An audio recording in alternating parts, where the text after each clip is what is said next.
대한민국 최초의 여성 태극무 공훈장 수훈자 정소영님을 소개합니다. 소영? 아니, 그럴 리가 없어. 너는 죽었잖아. 42년 군 생활의 마지막 날, 죽은 줄 알았던 아내가 나타났습니다. 어머니, 정말 어머니세요? 윤호야, 엄마야. 하지만 더 큰 비밀이 있었습니다.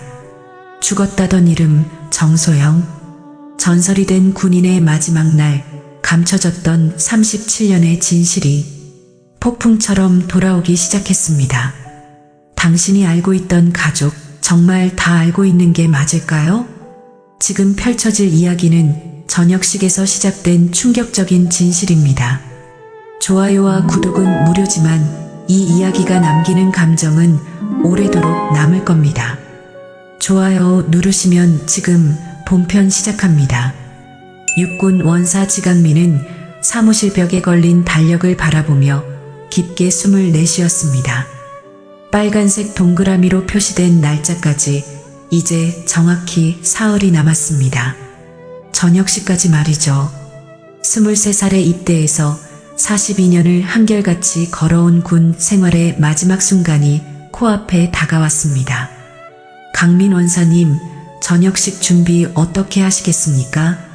대대장이 문을 열고 들어오며 정중하게 물었습니다. 강민은 고개를 들어 대대장을 바라봤습니다. 조촐하게 하려고 합니다. 가족들만 부르고 말이죠. 하지만 대대장은 고개를 저었습니다. 그럴 수는 없습니다.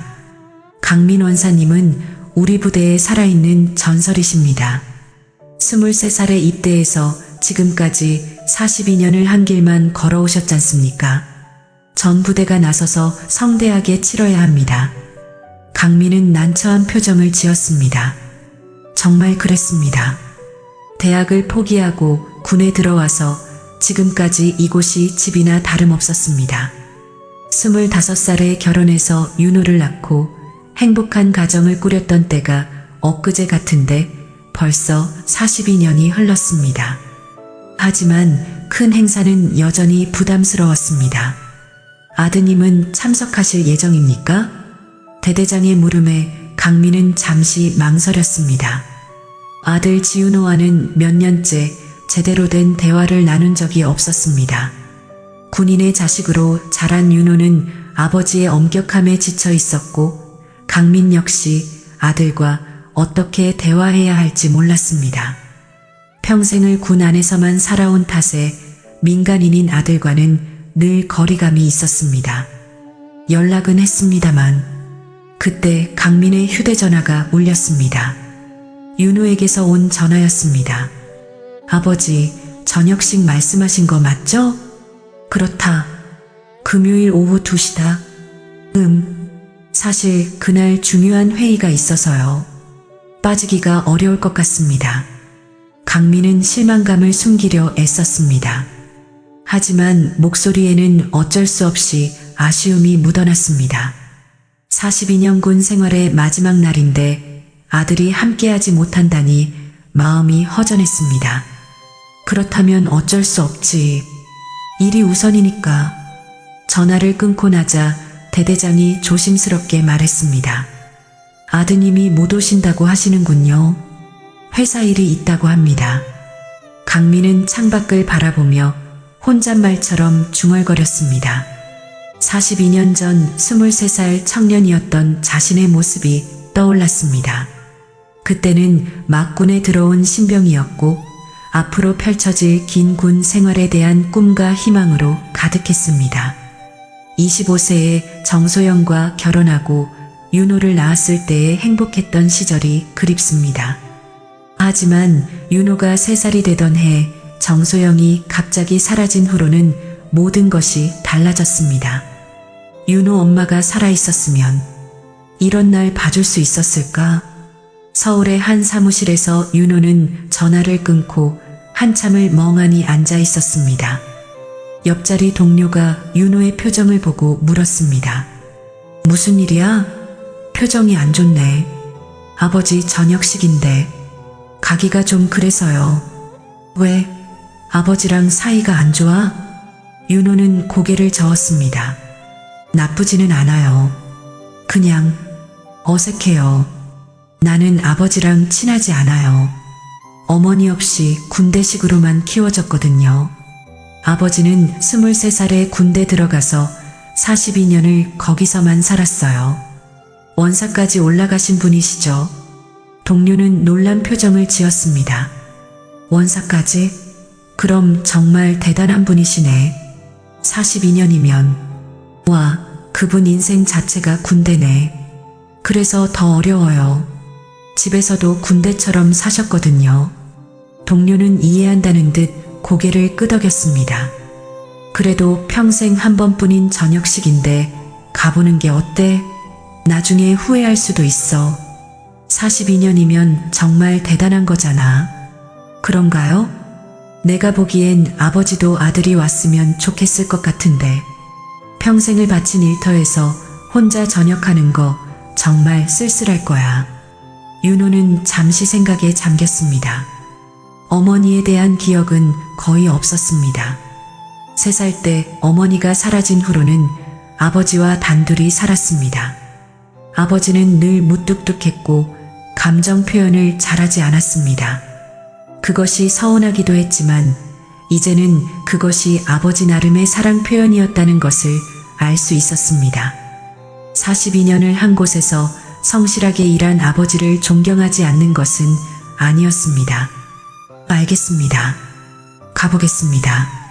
윤호는 다시 아버지에게 전화를 걸었습니다. 아버지, 저 그날 시간 만들어서 가겠습니다. 정말이냐? 강민의 목소리에 기쁨이 묻어났습니다. 오랜만에 들어보는 따뜻한 목소리였습니다. 네, 아버지가 42년을 바친 곳에서의 마지막 날인데 빠질 수 없죠. 고맙다, 윤호야. 전화를 끊고 나자 강민은 처음으로 미소를 지었습니다. 대대장도 그 모습을 보고 만족스럽게 웃었습니다. 이제 제대로 된 저녁식이 되겠습니다. 그러게 말입니다. 강민은 다시 달력을 바라봤습니다. 이제 정말 끝이 보였습니다. 23세 새 청년이 65세 중년이 되기까지 길고 긴 군 생활의 마지막 장면이 시작되려 하고 있었습니다. 그동안 묻어두었던 많은 기억들이 하나씩 떠오르기 시작했습니다. 저녁식 당일 아침 부대 정문 앞에는 평소보다 분주한 움직임이 감돌았습니다. 강민 원사의 저녁식을 위해 여러 부대에서 온 동료들과 가족들이 하나둘씩 모여들고 있었습니다. 헌병들은 출입 명단을 확인하며 방문자들을 안내하고 있었습니다. 42년을 한 부대에서 성실하게 근무한 원사의 저녁식이라 그런지 평소보다 많은 사람들이 찾아왔습니다. 오후 1시쯤 수수한 검은색 양복을 입은 60대 여성이 부대 정문 앞에 나타났습니다. 단정하게 빗어넘긴 머리와 차분한 걸음걸이에서 범상치 않은 기품이 느껴졌습니다. 여성은 헌병대에 다가가 정중하게 인사했습니다. 안녕하십니까? 지강민 원사님의 저녁식 참석자입니다. 헌병은 명단을 확인하며 물었습니다. 성함과 신분증 확인 부탁드립니다. 여성은 가방에서 신분증을 꺼내며 말했습니다. 정소영입니다. 헌병이 신분증을 받아보는 순간 옆에서 지켜보던 한 남성의 얼굴이 굳어졌습니다. 강민의 오랜 전우인 고영진이었습니다. 그는 몇 걸음 뒤에서 정소영을 바라보며 믿을 수 없다는 표정을 지었습니다. 소영? 아니, 그럴 리가 없어. 너는 분명히. 고영진은 혼잣말을 중얼거리며 발걸음을 멈췄습니다. 하지만 정소영은 고영진의 존재를 눈치채지 못한 채 헌병의 안내를 받으며 부대 안으로 들어갔습니다. 고영진은 한참을 그 자리에 서서 정소영의 뒷모습을 바라봤습니다. 분명히 40년 전 그 일 이후로 다시는 볼 수 없을 거라고 생각했는데 어떻게 여기에 나타날 수 있는 걸까요? 한편 서울에서 출발한 윤호는 부대로 향하는 길에 복잡한 마음을 정리하려 애쓰고 있었습니다. 아버지와의 마지막 기억은 언제였을까요? 명절 때 잠깐 만나 어색하게 인사를 나누고 헤어진 것이 전부였습니다. 오늘은 뭔가 다른 대화를 나눌 수 있을까요? 42년이라는 긴 세월을 한 곳에서 보낸 아버지에 대해 새삼 존경스러운 마음이 들었습니다. 부대에 도착한 윤호는 저녁식장으로 향했습니다. 생각보다 많은 사람들이 모여 있었고 모두가 아버지를 축하하기 위해 온 듯했습니다. 원사라는 계급이 이렇게 대단한 것인지 처음 깨달았습니다. 윤호는 자리를 찾아 둘러보다가 한 여성과 시선이 마주쳤습니다. 60대로 보이는 그 여성은 왠지 낯익은 느낌이었습니다. 이상했습니다. 분명 처음 보는 사람인데 어딘가 친숙한 느낌이 들었습니다. 여성도 윤호를 바라보며 미소를 지었는데 그 미소에는 묘한 그리움이 담겨 있었습니다. 마치 오랫동안 기다려온 사람을 만난 것처럼 말입니다. 윤호는 고개를 갸우뚱하며 자리에 앉았습니다. 저녁식이 시작되고 각종 순서들이 진행되었습니다. 강민은 무대 위에서 부하들과 동료들의 축하를 받으며 감사 인사를 했습니다. 42년 동안 함께 일했던 동료들의 격려 인사가 이어졌고 강민의 눈시울이 붉어졌습니다. 윤호는 아버지의 모습을 바라보며 새삼 대단하다는 생각이 들었습니다. 이렇게 많은 사람들의 존경을 받는 아버지를 두고도 소원하게 지낸 자신이 부끄러웠습니다. 이제 마지막으로 특별한 분을 소개하겠습니다. 사회자의 말에 모든 사람들이 주목했습니다. 강민도 궁금한 표정으로 사회자를 바라봤습니다. 오늘 강민 원사님의 저녁식을 축하하기 위해 특별히 참석해 주신 분이 계십니다. 이분은 우리나라 최초의 여성 태극무 공훈장 수훈자이시며 국가기밀작전에 참여하여 큰 공을 세우신 분입니다. 회장이 술렁이기 시작했습니다. 태극무 공훈장은 군 최고 훈장 중 하나였습니다. 그것도 여성으로는 최초라니 대체 누구일까요? 강민도 깜짝 놀란 표정을 지었습니다. 정소영님을 소개합니다.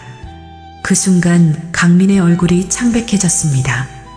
정소영이라는 이름을 들은 순간 온몸이 굳어버렸습니다. 설마 그 정소영일까요? 하지만 그럴 리 없습니다. 정소영은 37년 전에 무대 위로 올라온 정소영을 본 강민은 그 자리에서 얼어붙었습니다.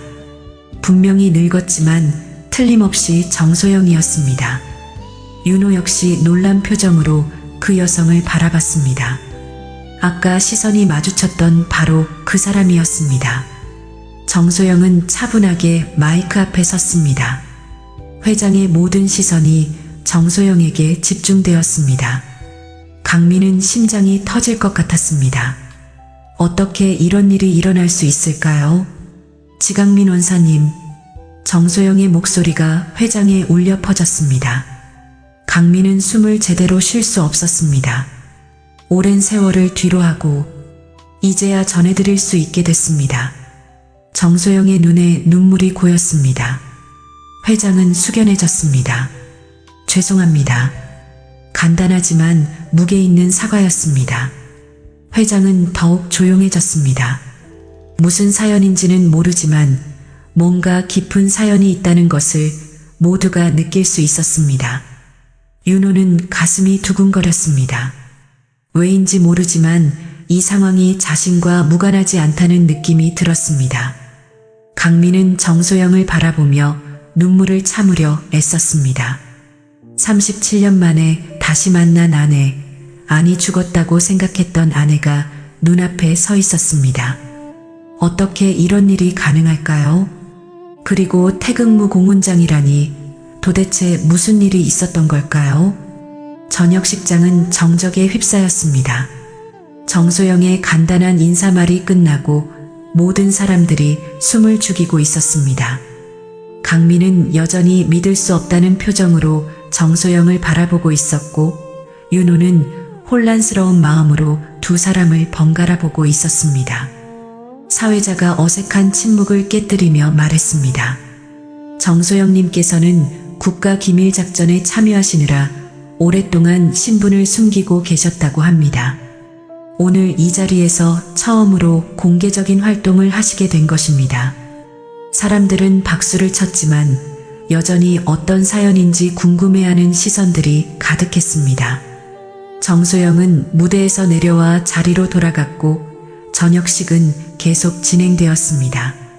하지만 분위기는 이전과는 달랐습니다. 모든 사람들이 방금 전 일어난 일에 대해 궁금해하고 있었습니다. 강민의 마음속은 폭풍이 몰아치고 있었습니다. 어떻게 정소영이 살아있을 수 있을까요? 분명히 37년 전 그날 고영진이 와서 정소영이 작전 중 사망했다고 말했는데, 그런데 지금 눈앞에 살아있는 정소영이 서 있습니다. 그것도 태극무 공훈장 수훈자라니 도대체 무슨 일이 벌어진 걸까요? 저녁식이 끝나고 사람들이 하나둘씩 자리를 떠날 때 윤호는 정소영에게 다가갔습니다. 가까이에서 보니 더욱 친숙한 느낌이 들었습니다. 어디서 본 듯한 얼굴이었는데 정확히 언제 어디서인지는 기억나지 않았습니다. 하지만 분명히 어떤 연결고리가 있다는 직감이 들었습니다. 안녕하세요. 저는 지윤호입니다. 강민 원사님의 아들이에요. 정소영은 윤호를 바라보며 따뜻한 미소를 지었습니다. 그 미소에는 말로 표현할 수 없는 그리움과 애틋함이 담겨 있었습니다. 마치 오랫동안 기다려온 순간이 드디어 온 것처럼 말입니다. 윤호야, 정말 많이 컸구나. 정소영의 말에 윤호는 깜짝 놀랐습니다. 처음 만나는 사람인데 어떻게 자신을 아는 걸까요? 그리고 그 목소리, 어딘가에서 들어본 것 같은 느낌이 들었습니다. 희미한 기억 저편에서 무언가가 떠오르려 했습니다. 저를 아시나요? 정소영은 잠시 망설이다가 조심스럽게 말했습니다. 너 어릴 때 좋아하던 동화책 기억나니? 빨간 모자 이야기 말이야. 윤호의 눈이 커졌습니다. 어떻게 그것을 알 수 있을까요? 윤호는 실제로 어릴 때 빨간 모자 동화를 정말 좋아했었습니다. 하지만 그것을 아는 사람은 아버지뿐이었는데, 아니, 혹시 다른 누군가가 더 있었을까요? 어떻게 그걸? 그리고 너 잠들기 전에 항상 엄마 어디 있어라고 물어보곤 했지.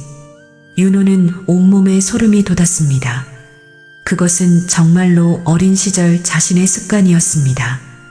아버지에게 매일 밤 어머니가 어디에 있는지 물어보곤 했었죠. 하지만 아버지는 항상 멀리 출장 가셨다고만 답했을 뿐이었습니다. 그런데 이분이 어떻게 그런 세밀한 것까지 알고 있을까요? 너 어릴 적 이름 부르던 방식 기억 안 나니? 정소영이 조심스럽게 물었습니다. 윤호는 심장이 빨리 뛰기 시작했습니다. 기억 속 깊은 곳에서 무언가가 떠오르려 하고 있었습니다. 아주 어렸을 때 누군가가 자신을 부르던 목소리가 있었던 것 같았습니다. 한편 강민은 혼란스러운 마음을 정리하려고 애쓰고 있었습니다. 그때 고영진이 조용히 다가왔습니다. 고영진의 얼굴에도 당황스러운 기색이 역력했습니다. 강민아, 잠깐 얘기 좀 하자. 두 사람은 사람들의 시선을 피해 조용한 곳으로 향했습니다. 고영진의 표정은 심각했습니다. 뭔가 중요한 이야기를 해야 한다는 것이 느껴졌습니다. 고영진, 정소영이 살아있었다는 걸 너도 몰랐나? 강민의 물음에 고영진은 고개를 저었습니다. 아니다. 나도 방금 전에 처음 봤어. 분명히 죽었다고 들었는데. 그럼 37년 전 내가 나한테 한 말은 뭐였어? 정소영이 작전 중 사망했다고 했잖아. 고영진은 잠시 침묵했습니다. 뭔가 숨기고 있는 것 같았습니다. 그의 눈빛이 흔들리고 있었습니다. 강민아, 그때 상황이 복잡했어. 내가 알기로는 정말 죽은 줄 알았다고. 무슨 소리야? 확실히 해줘. 정소영이 도대체 어떻게 된 거야? 고영진은 주위를 둘러보며 목소리를 낮췄습니다. 사실 정소영은 특수 임무에 투입됐었어. 아주 위험한 작전이었지. 그 작전 후에 연락이 끊겼고 우리는 정소영이 사망한 것으로 처리했어. 그럼 왜 나한테 알려주지 않았어? 나는 아내가 죽었다고 생각하고 37년을 살았다고. 강민의 목소리가 높아졌습니다. 37년 동안 품고 살았던 슬픔과 분노가 한꺼번에 터져나왔습니다. 그게 그 작전의 성격상 가족들에게도 비밀로 해야 했어. 안전상의 이유로 말이야. 안전상의 이유? 무슨 소리야? 그 순간 윤호가 두 사람에게 다가왔습니다. 얼굴이 창백했습니다. 정소영과의 대화가 끝난 모양이었습니다. 아버지, 저 여자분이 혹시? 윤호는 말을 잇지 못했습니다. 하지만 눈빛으로 이미 모든 것을 말하고 있었습니다. 정소영과의 대화를 통해 뭔가 이상하다는 것을 느꼈던 것입니다. 강민은 깊게 숨을 쉬며 말했습니다. 윤호야, 정소영 씨가 내 어머니다. 윤호는 그 자리에서 주저앉을 뻔했습니다. 어머니라니요. 37년 동안 사라졌다고 생각했던 어머니가 눈앞에 나타났다니요. 그것도 태극무 공훈장을 받은 영웅으로 말입니다. 어머니가 살아계셨다고요? 나도 방금 알았다. 37년 동안 죽은 줄 알았어. 윤호는 눈물이 핑 돌았습니다. 어린 시절부터 그리워했던 어머니가 이런 식으로 나타나다니요. 기쁨과 원망 그리고 혼란이 한꺼번에 밀려왔습니다. 저녁식이 끝나고 조용한 부대 뒤편으로 향한 강민과 고영진 그리고 윤호는 서로를 바라보며 침묵했습니다.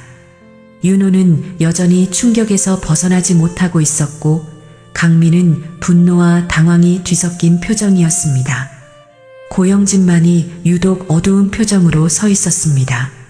고영진, 이제 정확히 말해줘. 도대체 무슨 일이 있었던 거야? 강민의 목소리에는 37년간 쌓인 원망이 묻어났습니다. 고영진은 잠시 망설이다가 입을 열었습니다. 강민아, 사실 그때 상황이 내가 아는 것과 달랐어. 뭐가 달랐다는 거야? 정소영이 정말 위험한 임무에 투입됐었어. 북한 내부 침투 작전이었지. 하지만 작전이 실패하고 연락이 끊어졌을 때 나는 고영진이 말을 잇지 못했습니다. 윤호가 조급하게 물었습니다. 그때 뭘 하셨다는 거예요? 고영진은 깊게 한숨을 쉬었습니다. 나는 정소영이 죽었다고 확신했어. 그래서 강민이에게 그렇게 전했지. 하지만 뭐야? 강민의 목소리가 높아졌습니다. 하지만 사실은 내가 정소영을 포기하고 싶었을지도 몰라. 갑작스러운 고백에 강민과 윤호는 놀랐습니다. 고영진의 눈빛이 어두워졌습니다. 무슨 소리야? 강민아, 솔직히 말할게. 나도 정소영을 좋아했었어. 너보다 먼저 말이야. 충격적인 고백이었습니다. 강민은 믿을 수 없다는 표정으로 고영진을 바라봤습니다. 뭐라고? 군 간부 양성 과정에서 처음 정소영을 봤을 때부터 좋아했어. 하지만 정소영은 너를 선택했지. 너와 결혼하고 윤호를 낳고 난 그저 지켜볼 수밖에 없었어. 윤호는 어리둥절한 표정으로 두 사람을 바라봤습니다. 이런 복잡한 사연이 있었다니요. 그래서 정소영이 작전에 투입됐을 때 나는 내심 다행이라고 생각했을지도 몰라. 정소영이 돌아오지 않으면 너도 결국 나를 친구로라도 의지하게 될 거라고 생각했거든. 강민은 분노가 치밀어 올랐습니다. 그래서 정소영이 살아있는데도 죽었다고 거짓말한 거야? 아니야. 정말 죽은 줄 알았어. 하지만 확인을 제대로 하지 않았던 건 사실이야. 내가 더 자세히 알아봤다면 정소영이 살아있다는 걸 알 수 있었을지도 몰라. 고영진의 목소리가 떨렸습니다. 37년간 숨겨왔던 진실이 드러나는 순간이었습니다. 37년 동안 나를 속인 거야? 속인 게 아니라 나도 혼란스러웠어. 정소영이 죽었다고 생각하니까 너무 충격적이었고 동시에 미안하지만 어딘가에서는 안도감도 느꼈어. 윤호가 끼어들었습니다. 그럼 어머니가 37년 동안 어디에 계셨던 거예요? 그때 뒤에서 조용한 목소리가 들렸습니다.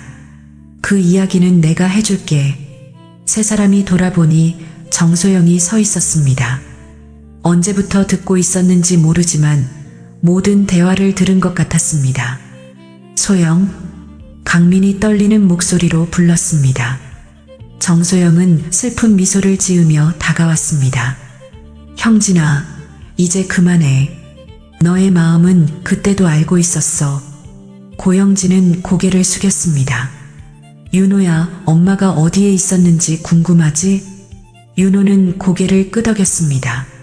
정소영은 윤호의 손을 잡았습니다. 엄마는 너를 지키기 위해 멀리 있었어. 작전이 실패한 후 적들이 우리 가족을 노리고 있다는 정보를 얻었거든. 그래서 죽은 척하면서 적들을 따돌려야 했어. 그럼 왜 연락을 안 하셨어요? 연락하면 너희가 위험해질 수 있었거든. 나는 37년 동안 그림자처럼 살면서 너희 가족을 멀리서 지켜봤어. 강민의 눈에 눈물이 고였습니다. 그럼 내가 윤호를 키우는 모습도 다 봤어. 내가 얼마나 힘들어했는지, 윤호가 얼마나 외로워했는지 모든 걸 알고 있었어. 윤호는 감정이 북받쳐 올랐습니다. 그럼 왜 이제야 나타나신 거예요? 위험이 완전히 사라졌거든. 그리고 내 아버지가 전역하는 날 더 이상 숨어 있을 이유가 없어졌어. 정소영은 고영진을 바라봤습니다. 형진아, 내가 나를 좋아했던 건 알고 있었어. 하지만 내 마음은 처음부터 강민이었어. 그리고 지금도 변하지 않았어. 고영진은 쓴웃음을 지었습니다. 그래, 알고 있었어. 37년 동안 계속 알고 있었지. 강민이 정소영에게 다가갔습니다. 소영아, 정말 미안해. 내가 너를 지키지 못해서. 아니야. 내가 선택한 길이었어. 가족을 지키기 위해서였으니까. 윤호가 눈물을 흘리며 말했습니다. 어머니, 이제 정말 우리 곁에 있을 수 있는 거예요? 정소영은 윤호를 끌어안았습니다. 그럼 이제 어디도 가지 않을 거야. 하지만 고영진의 표정은 여전히 어두웠습니다. 37년간 품어온 감정이 이렇게 쉽게 정리될 리 없었습니다. 정소영도 그것을 눈치챘는지 고영진을 조심스럽게 바라봤습니다. 형진아, 이제 모든 걸 내려놓자. 우리 모두 늙었잖아. 하지만 고영진은 대답하지 않았습니다. 그의 눈빛에는 여전히 해결되지 않은 무언가가 남아있었습니다. 그날 밤 강민은 집에 돌아와서도 잠을 이룰 수 없었습니다. 37년 만에 되찾은 아내, 그리고 고영진의 충격적인 고백까지 머릿속이 복잡했습니다. 정소영은 당분간 부대 근처 숙소에서 지내기로 했습니다. 갑작스럽게 집으로 돌아오기에는 서로 준비할 시간이 필요했으니까요. 새벽 3시쯤 강민의 휴대전화가 울렸습니다. 부대 당직사관으로부터 온 긴급 전화였습니다. 원사님, 죄송합니다. 부대에 침입자가 발생했습니다. 뭐라고? 강민은 벌떡 일어났습니다. 정확한 상황은 파악 중이지만 부대 내 숙소 쪽에서 소동이 있었습니다. 혹시 원사님도 오실 수 있으십니까? 강민은 서둘러 옷을 입고 부대로 향했습니다. 불안한 예감이 들었습니다. 정소영이 숙소에 있는데 침입자라니요. 부대에 도착하니 이미 경찰과 헌병들이 현장을 통제하고 있었습니다. 강민은 급히 숙소 쪽으로 뛰어갔습니다. 정소영 씨는 어떻게 됐습니까? 당직사관이 어두운 표정으로 말했습니다. 병원으로 이송됐습니다. 총상을 입으셨다고 합니다. 강민은 눈앞이 캄캄해졌습니다. 37년 만에 되찾은 아내가 다시 위험에 처했다니요. 어느 병원입니까? 국군병원입니다. 강민은 곧바로 병원으로 향했습니다. 가는 길에 윤호에게 전화를 걸었습니다. 윤호야, 어머니가 다치셨다. 지금 국군병원으로 와라. 뭐라고요? 어떻게 다치신 거예요? 자세한 건 와서 얘기하자.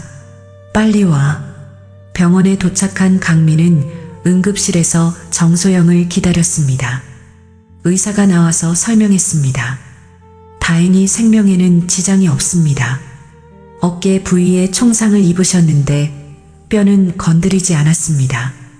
하지만 출혈이 심해서 수술이 필요합니다. 조금 후 윤호가 헐떡이며 도착했습니다. 아버지, 어머니는 어떻게 되신 거예요? 지금 수술 중이다. 생명에는 지장 없다고 하니까 너무 걱정하지 마라. 대체 누가 어머니한테 이런 짓을... 그때 고형진이 나타났습니다.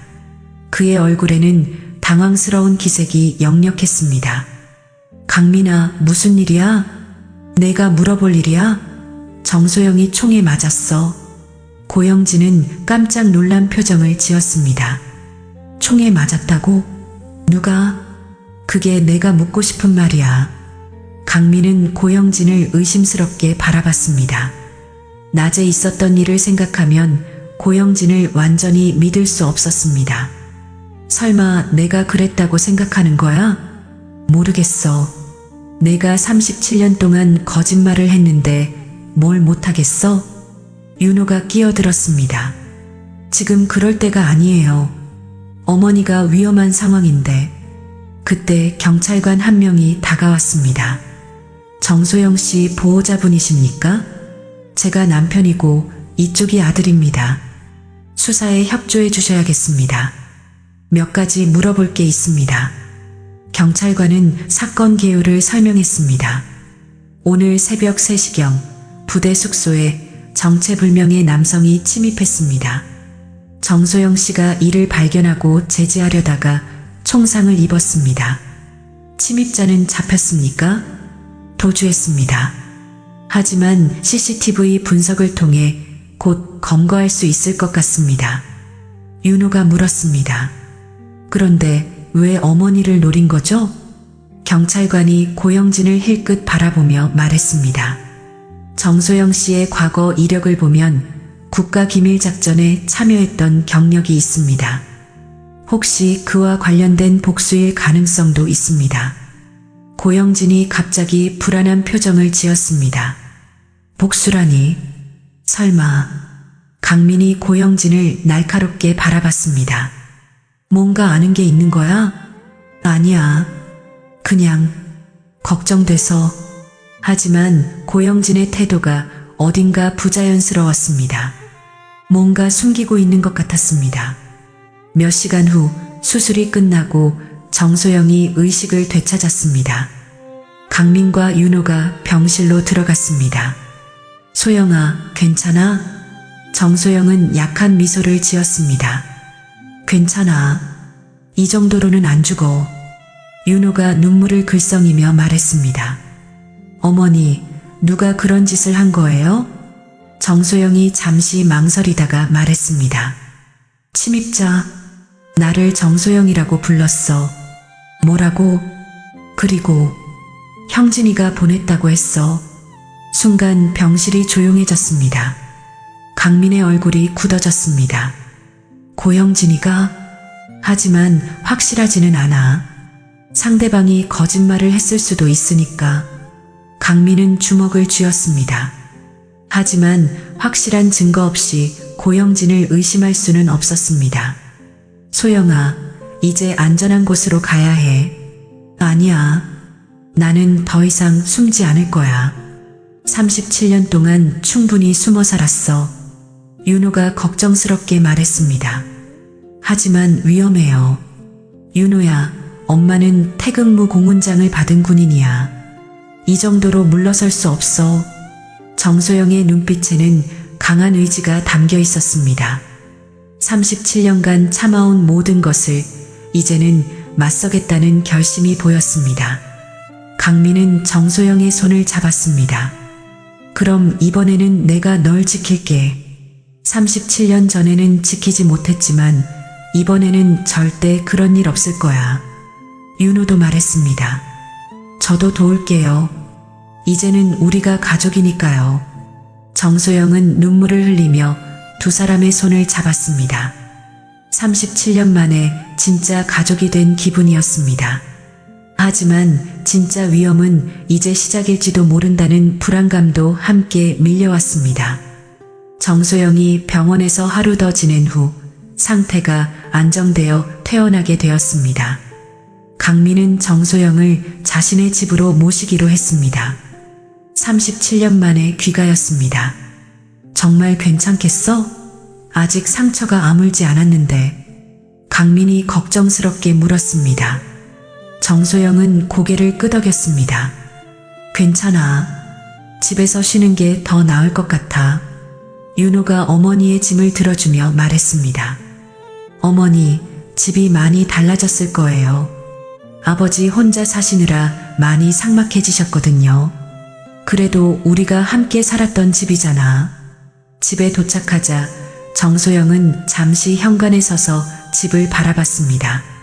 37년 전 마지막으로 나섰던 그 집이었습니다. 외관은 많이 달라졌지만 여전히 그때의 기억이 고스란히 남아 있었습니다. 거실에 앉은 정소영은 가방에서 낡은 봉투 하나를 꺼냈습니다. 윤호야, 이거 내가 봐야 할 것 같아. 윤호가 봉투를 받아보니 오래된 사진들이 들어 있었습니다.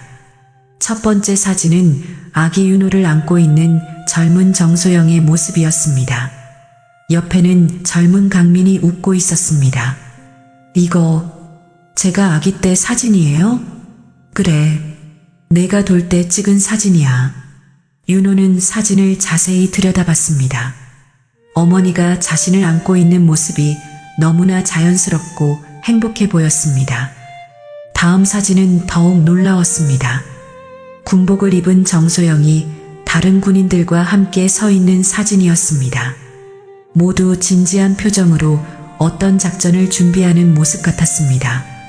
어머니, 이건 언제 찍은 사진이에요? 내가 3살 때, 내가 마지막 작전에 참여하기 전이야. 강민도 사진을 보며 놀란 표정을 지었습니다. 이런 사진이 남아 있었구나. 정소영은 다른 사진을 꺼냈습니다. 윤호가 유치원에 다니는 모습, 초등학교 입학식 사진, 중학교 졸업식 사진까지 윤호가 자라는 모든 순간이 담겨 있었습니다. 어머니, 이 사진들은 어떻게? 윤호의 목소리가 떨렸습니다. 멀리서 찍었어. 내가 자라는 모습을 놓치고 싶지 않았거든. 강민이 충격을 받으며 물었습니다. 그럼 우리 곁에 계속 있었다는 거야? 정소영은 고개를 끄덕였습니다. 윤호 초등학교 운동회 때도 갔었어. 아버지와 단둘이 와서 도시락 먹는 모습 봤어. 중학교 졸업식 때는 뒤쪽에서 지켜봤고 윤호는 눈물이 흘러내렸습니다. 그럼 제가 어머니를 그리워하면서 온 날들도 다 보셨다는 거예요? 다 봤어. 내가 아버지한테 왜 다른 집은 엄마가 있는데 우리 집만 없냐고 물어보던 것도. 강민의 눈시울도 붉어졌습니다. 그럼 내가 윤호 때문에 고생하는 것도 다 봤겠네. 응, 내가 얼마나 힘들어했는지. 특히 윤호가 반항할 때는 정말 마음이 아팠어. 정소영은 마지막 사진을 꺼냈습니다. 최근에 찍은 것으로 보이는 강민의 모습이었습니다. 저녁식 며칠 전 혼자 부대를 걸어가는 뒷모습이었습니다. 이건 언제 찍은 거야? 지난주에. 내가 저녁을 앞두고 걱정하는 모습이 보여서. 강민은 더 이상 참을 수 없었습니다. 소영아, 정말 미안해. 내가 널 지키지 못해서, 내가 이런 고생을 하게 만들어서. 아니야. 내가 선택한 일이었어. 가족을 지키기 위해서였으니까. 윤호가 정소영을 끌어안으며 말했습니다. 어머니, 이제라도 늦지 않았죠? 우리 정말 가족이 될 수 있죠? 정소영은 윤호를 꼭 안으며 말했습니다. 당연하지. 우리는 원래부터 가족이었어. 다만 조금 떨어져 있었을 뿐이야. 그때 정소영이 심각한 표정으로 말했습니다. 하지만 아직 끝나지 않았어. 뭐가 끝나지 않았다는 거야? 형진이가 아직 포기하지 않을 거야. 강민의 표정이 굳어졌습니다. 무슨 뜻이야? 어젯밤 침입자는 형진이가 보낸 게 맞아. 그리고 이것은 시작일 뿐이야. 왜 고영진이 그런 짓을? 정소영이 한숨을 쉬며 말했습니다. 형진이는 37년 동안 나를 포기하지 못했어. 그리고 지금도 나를 차지할 수 없다면 아예 없애버리려고 할 거야. 윤호가 화를 내며 말했습니다. 그럼 경찰에 신고해야죠. 증거가 없어. 형진이는 똑똑한 사람이야. 자신의 손에 피가 묻지 않게 일을 처리할 거야. 강민이 주먹을 쥐며 말했습니다. 그럼 내가 직접 가서 따져볼게. 안 돼. 위험해. 위험하다고? 나도 42년 동안 군인으로 살았어. 고영진 한 명 못 당할 것 같아? 정소영은 강민의 손을 잡았습니다. 이번에는 우리가 함께 해결하자. 나 혼자 감당할 일이 아니야. 윤호도 말했습니다. 저도 도울게요.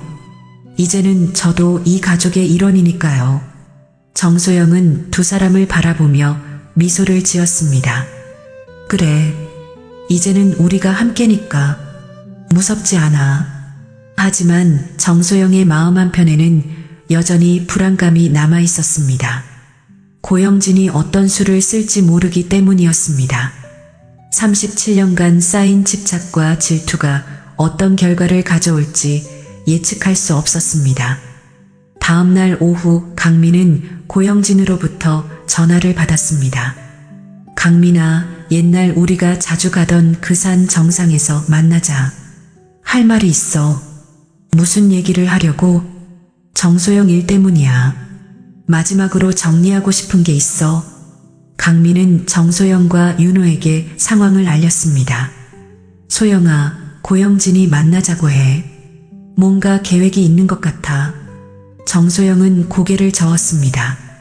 위험해. 형진이는 절대 순순히 포기할 사람이 아니야. 그래도 가봐야 해. 이 일을 끝내려면. 윤호가 말했습니다. 저도 같이 가겠습니다. 안 돼. 너는 집에 있어라. 아버지, 저도 이제 어른이에요.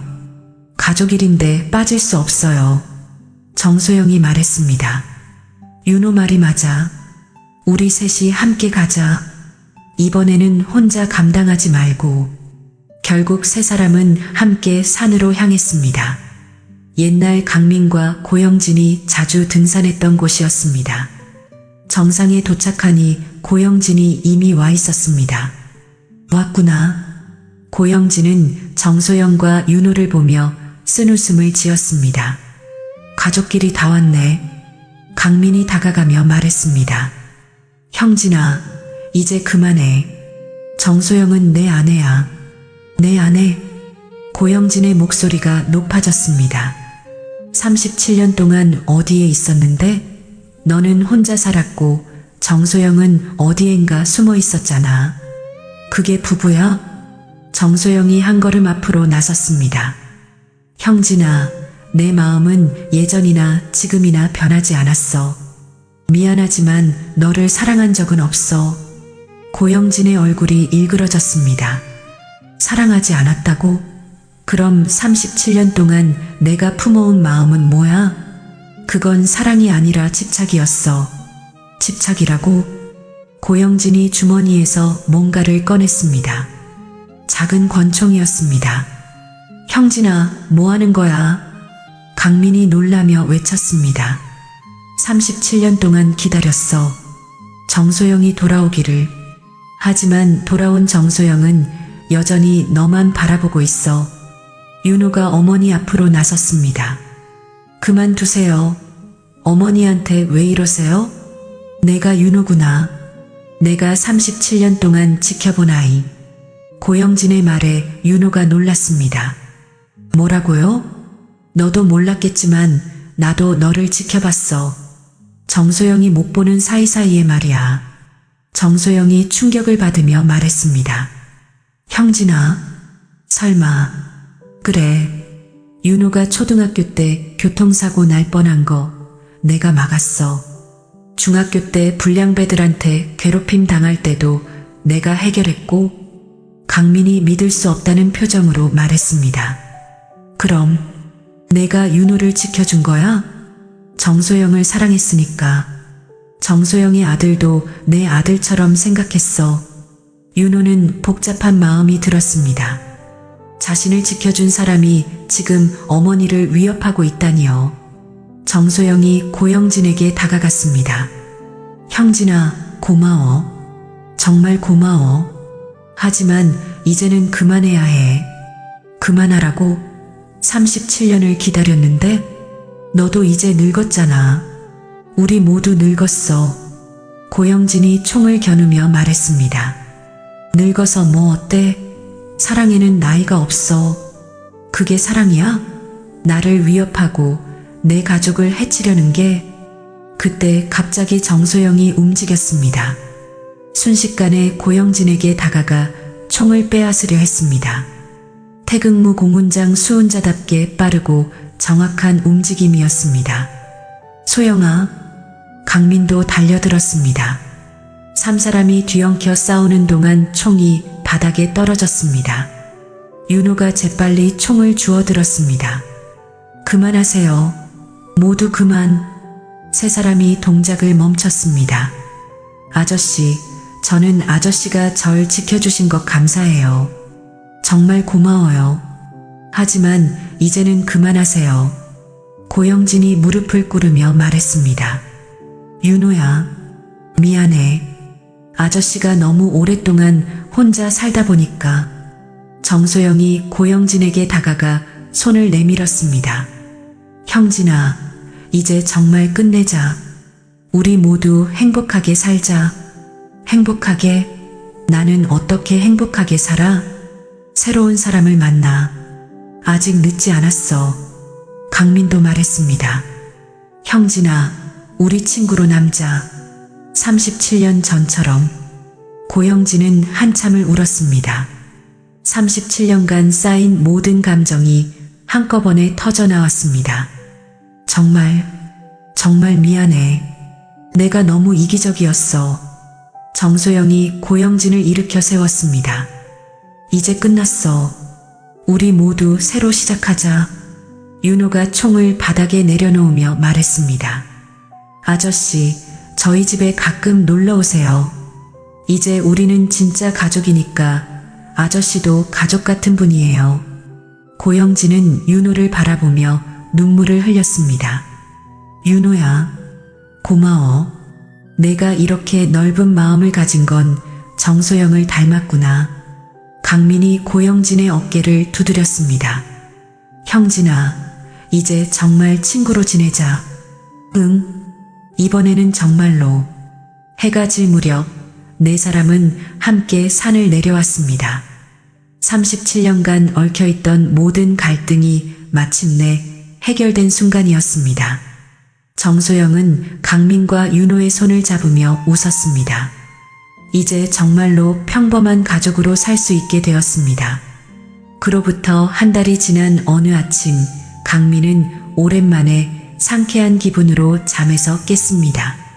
옆에서 정소영이 평화롭게 잠들어 있는 모습을 보니 모든 것이 꿈만 같았습니다. 37년 만에 되찾은 일상이었습니다. 아버지, 어머니, 일어나세요. 윤호가 문을 두드리며 소리쳤습니다. 오늘 태극기 개양식 가야죠. 오늘은 국경일이었고 강민은 정소영과 함께 부대에서 열리는 태극기 개양식에 참석하기로 했습니다. 전역한 원사와 태극무 공훈장 수훈자가 함께 참석하는 특별한 행사였습니다. 벌써 시간이 이렇게 됐네. 정소영이 일어나며 미소를 지었습니다. 오늘은 정말 특별한 날이 될 것 같아. 부대에 도착하니 많은 사람들이 모여 있었습니다. 현역 군인들뿐만 아니라 예비역들과 가족들까지 참석했습니다. 강민과 정소영이 나타나자 사람들이 박수를 쳤습니다. 강민 원사님, 정소영님, 후배들이 달려와 인사했습니다. 원사님 전역하시고 나서 어떠세요? 좋아. 가족과 함께 있으니까 정말 좋아. 정소영도 부대 후배들과 인사를 나눴습니다. 정소영 선배님, 그동안 고생 많으셨습니다. 고생이 아니라 의무였어. 그리고 이제는 정말 끝났으니까 다들 열심히 해. 개양식이 시작되었습니다. 태극기가 천천히 올라가는 모습을 보며 강민은 감회가 새로웠습니다. 42년 동안 매일 보던 광경이었지만 오늘은 특별했습니다. 옆에 아내와 아들이 함께 있었으니까요. 애국가가 울려 퍼졌습니다. 강민과 정소영, 윤호는 나란히 서서 국기에 대한 경례를 했습니다. 윤호는 처음으로 부모님과 함께하는 공식 행사였습니다. 동해물과 백두산이 마르고 닳도록 노래를 부르며 윤호는 눈물이 났습니다. 어릴 때부터 그리워했던 어머니와 함께 애국가를 부르고 있다니 믿어지지 않았습니다. 개양식이 끝나고 사회자가 말했습니다. 오늘 우리와 함께 해주신 강민 원사님과 정소영님께 한 말씀 부탁드리겠습니다. 강민이 먼저 마이크를 잡았습니다. 42년 동안 군인으로 살면서 많은 것을 배웠습니다. 하지만 가장 중요한 것은 가족이라는 것을 이제야 깨달았습니다. 강민의 목소리가 떨렸습니다. 전역은 끝이 아니라 새로운 시작입니다. 저도 이제 남편으로, 아버지로서 새로운 삶을 시작하려고 합니다. 박수가 터져 나왔습니다. 이번에는 정소영이 마이크를 잡았습니다. 군인은, 그리고 엄마는 언제나 돌아갈 곳이 있어야 합니다. 정소영의 목소리에는 깊은 감동이 담겨 있었습니다. 저는 37년 동안 조국을 지키느라 가족을 떠나 있었습니다. 하지만 가족은 항상 제 마음속에 있었고 그 사랑이 저를 지탱해 주었습니다. 윤호도 자신도 모르게 박수를 쳤습니다. 이제 저는 군인이기 전에 아내이고 어머니입니다. 늦었지만 가족과 함께하는 시간을 소중히 하겠습니다. 마지막으로 윤호가 마이크를 잡았습니다. 저는 30년 동안 어머니 없이 자랐습니다. 하지만 어머니는 저를 지키기 위해 멀리서 희생하고 계셨습니다. 윤호의 목소리가 울렸습니다. 이제야 알았습니다. 진짜 가족이 무엇인지, 그리고 우리나라를 지키는 분들이 얼마나 소중한 희생을 하고 계신지. 사람들이 숙연해졌습니다. 아버지, 어머니 사랑합니다. 그리고 여기 계신 모든 군인 여러분들께 감사드립니다. 행사가 끝나고 세 가족은 함께 집으로 돌아왔습니다. 저녁을 준비하며 정소영이 말했습니다. 윤호야, 내일부터 엄마가 직접 도시락 싸줄게. 정말요? 그럼 저 회사에서 자랑할 수 있겠네요. 강민이 웃으며 말했습니다. 나도 이제 할 일이 생겼어. 정소영이랑 함께 여행도 다니고 윤호 결혼 준비도 도와주고. 아버지, 아직 결혼은 이른데요. 이르긴 뭐가 이려. 30이면 충분히 결혼할 나이야. 세 사람이 함께 웃었습니다. 그날 밤 강민과 정소영은 마당에 나가 별을 바라봤습니다. 소영아, 정말 꿈만 같아. 나도 그래. 이런 날이 올 줄 몰랐어. 앞으로는 절대 떨어지지 말자. 당연하지. 이제 어디도 가지 않을 거야. 윤호도 마당으로 나와 부모님과 함께 별을 바라봤습니다. 어머니, 아버지, 우리 정말 행복하게 살 수 있죠? 그럼 이제 우리는 진짜 가족이야. 하늘의 별들이 유난히 밝게 빛나고 있었습니다. 37년 만에 완성된 가족의 첫날 밤이었습니다. 며칠 후 고영진이 집을 찾아왔습니다. 손에는 선물 상자를 들고 있었습니다. 안녕하세요. 늦었지만 집들이 선물 가져왔어요. 형진아, 고마워. 이제 고영진은 정말로 가족 같은 친구가 되었습니다. 가끔 집에 놀러와서 함께 저녁을 먹고 옛날 이야기를 나누었습니다.